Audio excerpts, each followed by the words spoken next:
त्रिलोक नवखंड में गुरु से बड़ा न कोई, करता करे न कर सके गुरु करे सो। अर्थात जो हमें अंधकार से प्रकाश की ओर लाकर खड़ा कर देता है वही सच्चा गुरु होता है। आज बात करने वाले हैं साक्षात देवगुरु बृहस्पति की। आपके सबसे शुभ स्थान अर्थात आपके नवम भाव में प्रवेश करने जा रहे हैं, यही 14 मई को। और 14 मई के बाद एक वर्ष तक आपके नवम भाव अर्थात आपके भाग्य स्थान पर ही देवगुरु बृहस्पति रहेंगे। क्या प्रभाव देवगुरु बृहस्पति आपके जीवन पर डालेंगे, इन सभी बातों की चर्चा हम विस्तार पूर्वक अच्छी तरीके से इस प्रोग्राम में करने वाले हैं। नमस्कार, मैं ज्योतिष आचार्य शिवराज शास्त्री आप लोगों का हार्दिक स्वागत कर रहा हूँ। ये प्रोग्राम आपके लगन पर आधारित है, आपकी चंद्र राशि पर आधारित है। आपको दोनों चीज़ें नहीं पता, मेरी लगन क्या है, मेरी चंद्र राशि क्या है, तब वहाँ स्थिति में इस प्रोग्राम को आप नाम राशि पर देख सकते हैं। चलिए प्रोग्राम को प्रारंभ करते हैं, समझने का प्रयास करते हैं। 12 वर्षों के बाद देवगुरु बृहस्पति 12 वर्षों के बाद आपके ठीक नवम भाव पर आ रहे हैं, क्योंकि एक राशि में एक वर्ष तक गोचर करते हैं और 12 वर्ष के बाद में आपके नवम भाव पर उनका प्रवेश हुआ है। हमने प्रारंभ में ही प्रोग्राम में बताया कि जो अंधकार से प्रकाश की ओर लाकर खड़ा कर दे वही सच्चा गुरु होता है। देवगुरु बृहस्पति का नवम भाव पर आपके क्या प्रभाव रहेगा, ध्यान से सुनिएगा। यहाँ पर आपके नवम भाव पर देवगुरु बृहस्पति आपके सबसे पहले यहाँ पर यश आपके भाई नवम भाव हमारा भाग्य का स्थान है और भाग्य के कारक कौन है, देवगुरु बृहस्पति ही है भाग्य के कारक। और जब भाग्य के कारक देवगुरु बृहस्पति है तो भाई भाग्य में क्यों नहीं वृद्धि करेंगे, भाग्य में अवश्य ही देवगुरु बृहस्पति वृद्धि करेंगे। क्या प्रभाव रहेगा, सबसे प्रथम आपके भाग्य में जो आपका भाग्य है वह भाग्य आपका तीव्र गति से आगे बढ़ता हुआ नजर आएगा। भाग्य का आपको पूर्ण तरीके से सहयोग प्राप्त होगा। भाग्य का जो सहयोग है वह भाग्य का साथ जो है वह पूर्ण तरीके से आपके साथ में होगा, इसलिए बहुत सारे कार्य आपके सिद्ध होंगे जिसकी आपने कल्पना भी नहीं की होगी। ऐसे कार्य आपके सिद्ध होते हुए नजर आएंगे। ये प्रभाव देवगुरु बृहस्पति का आपके ऊपर आपको देखने को मिलेगा। अच्छा, उसी के साथ ही साथ आपके नवम भाव पर देवगुरु बृहस्पति यहाँ पर जो आपके काफ़ी दिनों से आपके इष्ट देव आपके रुष्ट चल रहे थे, आपके जो जिनकी आप पूजा करते हैं वह काफ़ी समय से आपसे अगर रुष्ट चल रहे थे तो यहाँ पर इष्ट जो है आपके मानते हुए नजर आएंगे। सीधा सीधा मैं कहूँ तो इष्ट क्या आशीर्वाद, आप जिनकी पूजा करते हैं उनका आशीर्वाद जो है वह आपको प्राप्त होने वाला है। और जब इष्ट आपके साथ में होंगे तो आपके बहुत सारे कार्य भी सिद्ध होते हुए नजर आएंगे। अच्छा, उसी के साथ ही साथ आगे हम बात करते हैं कि नवम भाव और दसम भाव ये हमारे पिता का भी भाव हो जाता है।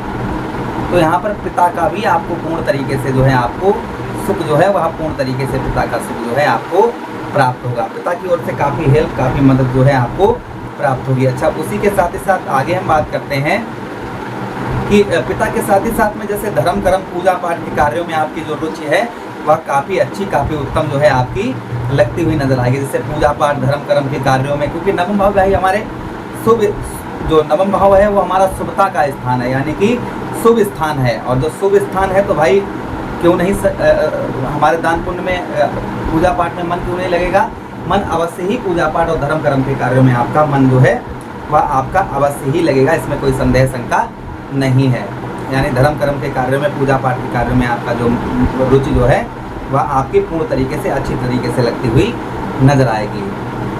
उसी के साथ ही साथ जो प्रभाव देवगुरु बृहस्पति का और आपके ऊपर आपको देखने को मिलेगा वो कहीं ना कहीं ये भी आपको प्रभाव मिलेगा कि जैसे आपकी धार्मिक यात्राएं, देवगुरु बृहस्पति आपकी धार्मिक यात्राएं भी करवाएंगे। जो काफ़ी समय से धार्मिक यात्राएं नहीं हो पा रही थी, तीर्थ नहीं हो पा रहे थे, तो आप जो है काफ़ी भाग्य का साथ मिलने से आप जो है धार्मिक यात्राएं भी आप जो है कर पाएंगे। ये भी प्रभाव देवगुरु बृहस्पति का आपके ऊपर आपको देखने को मिलेगा। अच्छा, उसी के साथ ही साथ आगे हम बात करते हैं देवगुरु बृहस्पति की जो प्रभाव और देवगुरु बृहस्पति का आपके ऊपर आपको देखने को मिलेगा। आपके नवम भाव पर देवगुरु बृहस्पति आपके जैसे पिता, अगर आप पिता का ही अपने व्यवसाय करते हैं, पिता का ही अगर आपके व्यवसाय है तो वह आपका उत्तम अच्छा चलता हुआ नजर आएगा। अच्छा, उसी के साथ ही साथ आगे हम बात करते हैं आपके नवम भाव पर कि यहाँ पर शत्रु जो हैं आपको शत्रुओं से, भाई आपके शत्रु भाव के स्वामी है, इसलिए शत्रुओं का प्रभाव थोड़ा सा बना रहेगा। दुश्मनों का आपके शत्रुओं का प्रभाव थोड़ा बहुत बना रहेगा, किंतु शत्रुओं पर विजय भी प्राप्त होगी। शत्रु आपको परेशान करने का प्रयास करेंगे, किंतु शत्रुओं पर जो है आपको विजय भी प्राप्त होगी। ये भी प्रभाव कहीं ना कहीं देखने को मिलेगा। अच्छा, उसी के साथ ही साथ आगे हम बात करते हैं कि देवगुरु बृहस्पति के पास में दृष्टियां भी हैं। ज्योतिष शास्त्र में साफ साफ इस चीज का वर्णन आया है कि जिस भाव पर देवगुरु बृहस्पति बैठते हैं उस भाव को गंगा मैया की जल की तरह पवित्र कर देते हैं, और जिस भाव को देखते हैं उस भाव को भी गंगा मैया की जल की तरह पवित्र कर देते हैं। तो देवगुरु बृहस्पति कौन कौन से भाव आपके देखेंगे, ध्यान से सुनिएगा। यहाँ से आपके ठीक आपके लगन भाव पर देवगुरु बृहस्पति की दृष्टि पड़ेगी। आपके लगन भाव को देवगुरु बृहस्पति देखेंगे, और लगन भाव को देखने की वजह से मान सम्मान यश की प्राप्ति होगी। जो आपको मान सम्मान आपका है, मान सम्मान तो प्राप्त होगा ही होगा, साथ में यश भी प्राप्त होगा। हेल्थ, स्वास्थ्य आपका काफी उत्तम, काफी अच्छा देखने को मिलेगा। अच्छा, उसी के साथ ही साथ आगे हम बात करते हैं कि यहाँ पर एक चीज का और प्रभाव रहेगा कि एक जगह पर आप डटकर कार्य कर पाएंगे। एक जगह पर आप जो है डटकर कार्य कर पाएंगे। ये भी प्रभाव कहीं ना कहीं देवगुरु बृहस्पति का आपके ऊपर आपको देखने को मिलेगा। तो अभी तक ऐसा था कि यहाँ ये काम कर लें, हम ये काम कर लें, ऐसा कार्य कर लें, वो कर लें, तो संभवतः ही यहाँ पर आप जो है एक जगह पर डटकर कार्य कर पाएंगे। ये भी प्रभाव देवगुरु बृहस्पति का आपके ऊपर आपको देखने को मिलेगा। अच्छा, उसी के साथ ही साथ आगे हम बात करते हैं देवगुरु बृहस्पति की कि एक दृष्टि और देवगुरु बृहस्पति डालेंगे आपके ठीक कहाँ पर, आपके तृतीय भाव पर। और आपके तृतीय कौन बनते हैं, आपके तृतीय भाव के स्वामी कौन बनते हैं?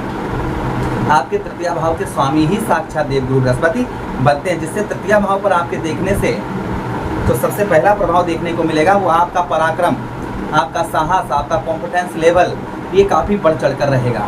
आपका साहस जो है, आपका साहस बढ़ चढ़ कर रहेगा। जैसे एक डर, भय, चिंता ये दूर रहेगी। कोई भी कार्य करेंगे तो उसी कार्य को आप जो है खुलकर कर पाएंगे। ये प्रभाव कहीं ना कहीं सबसे पहले आपको देखने को मिलेगा। उसी के साथ वीरता, आप जो है एक वीरता दिखा पाएंगे, लोगों को दिखा पाएंगे कि हाँ मैं भी ये कार्य कर सकता हूँ, मैं इस कार्य को करने के लिए सक्षम हूँ, मैं इस कार्य को जो है पूर्ण तरीके से कर सकता हूँ। ये भी प्रभाव देवगुरु बृहस्पति का आपको देखने को मिलेगा। अच्छा, उसी के साथ ही साथ आगे हम बात करते हैं, सॉरी एक मिनट माइक लगा रहे, अब आवाज़ नहीं आती है। और देखिए हमारे यहाँ जो है पंखा चल रहा है, लेकिन गर्मी है, एसी वगैरह या कोई ठंड मतलब वैसा नहीं है। अगर पंखा बंद कर दें तो बिल्कुल पसीने में लत हो जाएंगे, इसलिए क्षमा चाहेंगे। और माइक जो है थोड़ा सा आवाज़ कुछ कम या वैसी लग रही होगी, इसके लिए हम क्षमा प्रार्थी हैं। अच्छा, तृतीय भाव पर आपके देखने की वजह से आपको भाई बहनों का भी सुख जो है वह पूर्ण तरीके से प्राप्त होगा। भाई बहनों का आपको जो है पूर्ण तरीके से सुख जो है प्राप्त होगा। भाई बहनों के साथ ही साथ में आपके तृतीय भाव पर आपको कर्म का, अर्थात आपके मेहनत का, कर्म का फल जो है वह भी आपको पूर्ण तरीके से मिलता हुआ नजर आएगा। जैसे जो कोई भी आप भाई कर्म उसको कहते हैं जब हम कुछ मेहनत भी करें और मेहनत करने के बाद भी हमें कुछ प्राप्त ना हो, तो यहाँ पर संभवतः ही कर्म का फल जो है वह पूर्ण तरीके से आपको प्राप्त होता हुआ नजर आएगा। ये भी प्रभाव देवगुरु बृहस्पति का आपके नवम भाव पर देखने को मिलेगा। उसी के साथ ही साथ में अगली दृष्टि देवगुरु बृहस्पति के पास और है। यहाँ पर एक दृष्टि से आपके ठीक कौन से भाव को, अर्थात नवम दृष्टि से आपके पंचम भाव को देखेंगे, जिससे संतान का सुख जो है वहाँ यहाँ पर राहु रहेंगे, इसलिए संतान का सुख कम मिलेगा। यहाँ पर कोई भी कार्य करें, आप कोई भी कार्य करें आगे 14 मई के बाद, तो दूसरे अर्थात आपके जो हितैषी हैं उनकी बुद्धि लेकर ही कोई कार्य करें, क्योंकि राहु यहाँ पर विद्यमान रहेंगे। उसी के साथ ही साथ संतान से आपको रिलेशन उत्तम अच्छे बनाकर रखने होंगे। संतान से आपके जो रिलेशन है वो काफ़ी उत्तम अच्छे बनाकर रखिएगा। ये भी प्रभाव रहेगा। लव लाइफ में कुछ चेंजेस आपको देखने को मिल सकता है, किंतु लव लाइफ भी कुल मिलाकर ठीक रहेगी। सरकार की ओर से भी आपको काफ़ी अच्छा सुख जो है प्राप्त होगा। थोड़ा परिश्रम रहेगा, लेकिन परिश्रम के बाद भी आपको सफलता, परिश्रम के बाद में सफलता भी आपको अवश्य प्राप्त होगी। तो यह प्रभाव देवगुरु बृहस्पति का आपके ऊपर आपको देखने को मिलेगा। उपाय अवश्य करिएगा। गुरुवार के दिन विष्णु सहस्त्र नाम का पाठ करिएगा।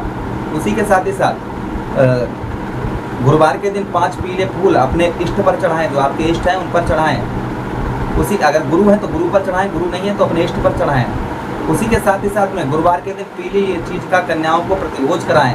कन्या वगैरह करवाते रहें अपने घर में, अगर हर हफ्ते नहीं तो महीने में एक बार अवश्य करवा दें, तो देवगुरु बृहस्पति का आशीर्वाद आपके ऊपर अवश्य ही रहेगा। आशा कर रहे हैं प्रोग्राम काफ़ी अच्छा लगा होगा। मिलते हैं किसी अन्य प्रोग्राम में, तब तक आपसे आदेश चाहते हैं।